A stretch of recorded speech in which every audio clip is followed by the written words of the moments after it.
On July 16, 1945 at 5:29 a.m. on the Alamogordo Bombing Range, the first nuclear detonation Trinity was conducted.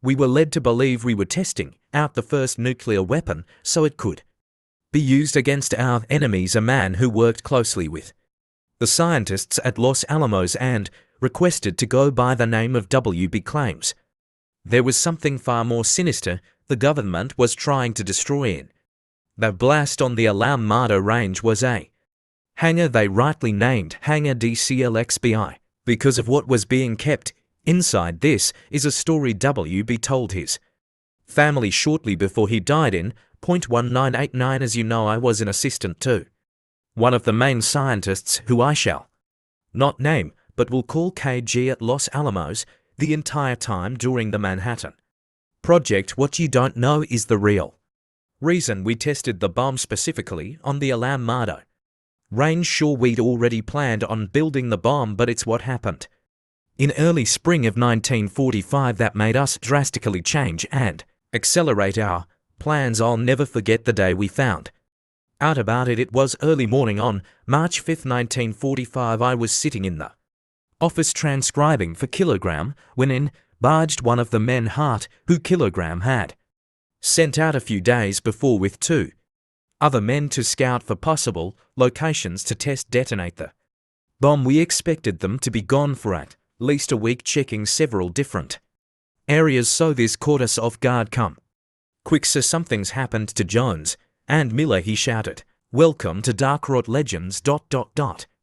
where fear takes form and shadows tell their stories. Let's begin. He then turned and ran back outside towards the truck he was driving. I looked over at KG, who said, "Let's go," so we jumped in the truck with Hart and sped off. As we made the long drive down there, we repeatedly asked him what had happened and where Jones and Miller were, but he would not give us a straight answer. All he would say is, "You won't believe me, you'll have to see it." We eventually gave up asking and drove most of the way in silence. I knew Hart to be a credibly even killed man, so this made me even more nervous as we got closer to Alamogordo. When Alamogordo came into view, I looked over at Hart and could see the life leave his face as it turned white. His eyes were fixated on something, so I looked over and could see something off in the distance, but couldn't make out what it was. When we were within 100 yards, Hart suddenly slammed on the brakes and said, "This is as far as I'm going." "There they are," he said as he pointed to something on the ground ahead of US. Based on their clothing, it looked like Miller and Jones. There was something very odd about them though, but I couldn't tell exactly what it was from that far away. KG and I got out of the truck, gave each other concerned looks, then slowly started approaching them. When we got within about 10 feet of them, Kilogram said, "Oh my God, what's happened to these men?" I gasped and said nothing, as I felt like my eyes were betraying me. There on the ground were Miller and Jones, who again I was able to identify by their clothing. Their faces and skin were grotesque looking. It looked like their bodies had been dipped in a vat of acid. Something else that was very odd, next to them was a large old wooden box. On top of the box were the engraved Roman numerals DCL XVI. I knew instantly what the numerals were. Having a keen interest in such things since grade school, there were also some other engravings on the box in a language I didn't recognize. "Do you know what those numerals?"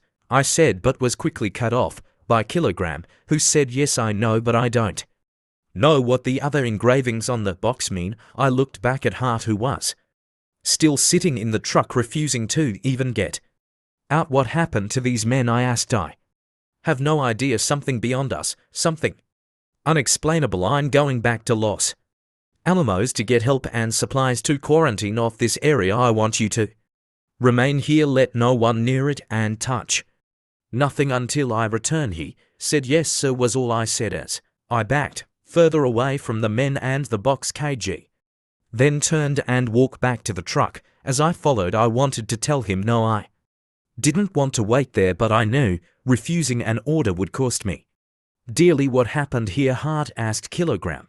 "Well, sir, we were driving through this valley when Miller spotted something and told me to stop. He and Jones got out and walked over to what I'm assuming was that box. At first I couldn't really see it from where I was, and I was looking in the opposite direction for a minute or so, and when I turned back to look at them, they were like you see them now. At first I thought they were messing with me until I walked over there and saw them like that. I immediately jumped in the truck and drove back to Los Alamos without stopping. He replied. Kilogram didn't reply to Hart as he looked to be deep in thought, then walked over to the passenger side and got in.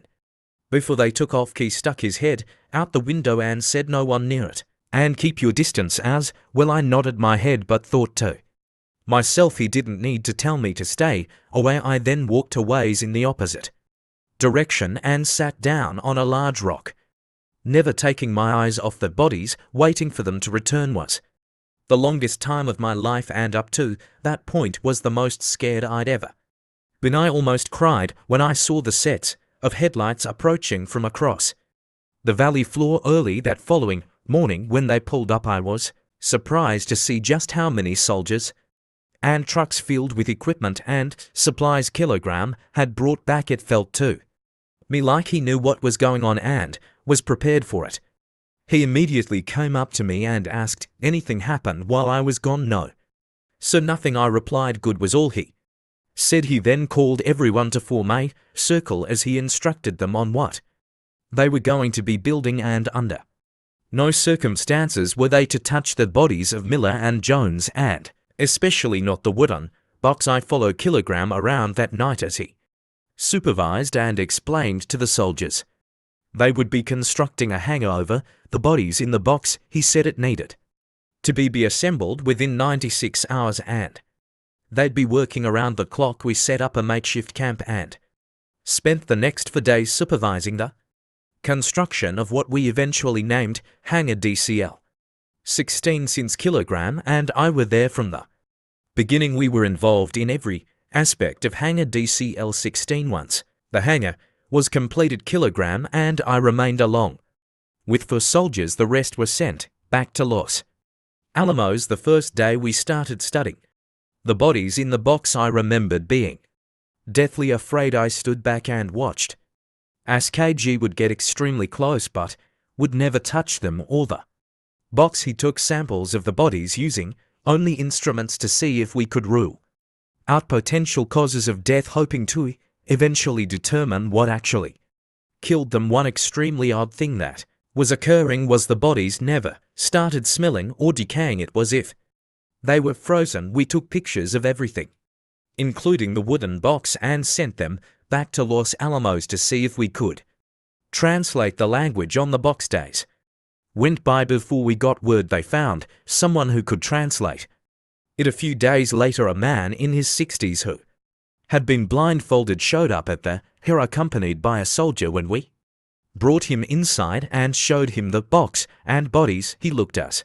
if he was staring death in the face. At first I thought he was going to tuck tie and run out of the hangar, but once he gained his composure, he walked closer to the wooden box and asked, "Where did you find this? Did the men touch it?"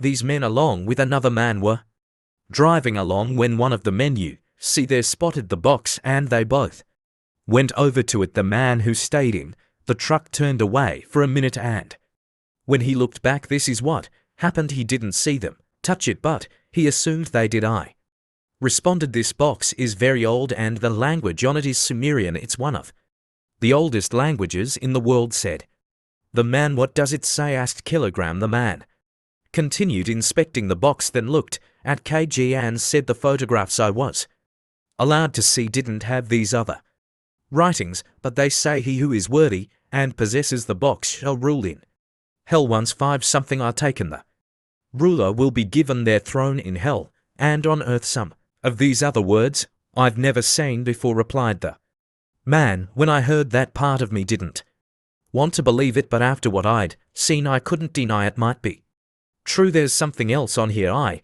can't fully understand, but I think has to do with the very beginnings of I think that word is witchcraft, but I'm not certain. May I take a picture of it with me to see if I can fully decipher it? The man Asked SWB make it so, said Kilogram as he looked at me. Yes sir, I replied as I went and grabbed several photos off the table for the man and handed them to him. I'm going to request you remain at Los Alamos for the time being. Whatever you need to decipher will be brought to you. Discuss this with no one, understand? Kilogram said to the man. I could see fear in the man's eyes as he nodded his head, acknowledging he understood. He was in blindfolded and escorted out of the hangar and driven back to Los Alamos. KG didn't say much the rest of the day. He was a brilliant but moody man, and I knew how to deal with him. It was best to leave him be if he wasn't talking to me.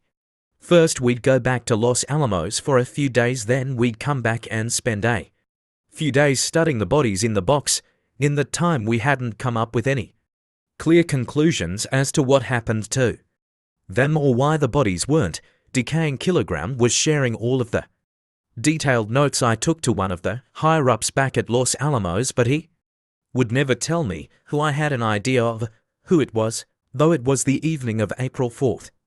When we were back on the Alamogordo Range the next morning, I woke up earlier than usual as I couldn't sleep. I ate breakfast, then went inside the hangar and over to the body in the box, and as I did I dropped the cup of coffee I was holding. I couldn't believe what I was seeing. The box was there, but the bodies of Miller and Jones were gone. I immediately turned and ran to KG's tent. Sir, come quick, the bodies of Miller and Jones are gone, I shouted. What are you saying? He replied. I'm saying they're not in the hangar anymore. I replied. Quick, go tell the soldiers what's happened and have them start searching for them. He said. I ran to the soldiers' tents, woke them up and told them what had happened.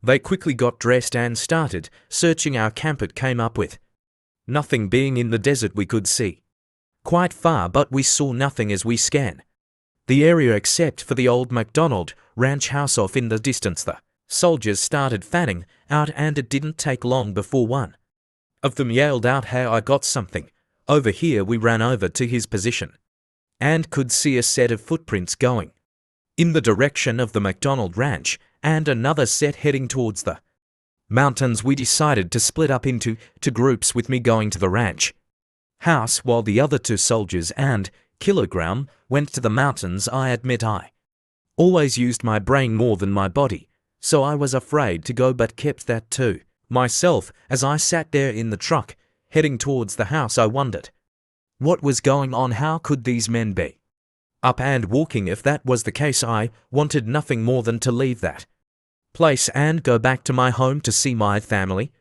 When we got to the house, one of those soldiers instructed me to stay in the truck as they searched the house and the surrounding area. I had no problem with that as I watched them get out and begin searching. About 25 minutes later, they came back saying they found nothing and that the footprints stopped at the steps leading into the house, but there was nothing inside. Stay tuned for part 2 next Sunday for more scary horror stories. Thank you for joining Dark Rot Legends. Subscribe for more tales of terror.